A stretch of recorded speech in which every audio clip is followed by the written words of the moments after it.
రాజై దుష్కృతించెందురుడు రారాజై కుబేరుండు దృగ్రాజీవనంగాంచ దుఃఖము కురుక్ష్మాపాలుండా మాటనే యాజింగూల్య సమస్త బంధువులతో నారాజ శబ్దంబు చీచి జన్మాంతరమందు నల్లను జుమి శ్రీకాళహస్తీశ్వర. ఓ శ్రీకాళహస్తీశ్వర, చంద్రుడు తాను రాజై గురుపత్నిని అపహరించి పాపము మూటగట్టుకొనెను. కుబేరుడు పిశాచముల వంటి యక్షులకు రాజై దుఃఖము పొందెను.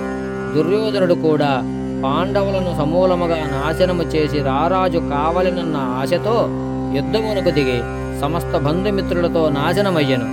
ఈ రాజశబ్దములో ఎంత దోషమున్నది, కాబట్టి మరొక జన్మలో కూడా రాజు కావలెను అని కోరను. నీ దయారస వీక్షణమున్నచో చాలు. శుభం. కృష్ణం వందే జగద్గురు.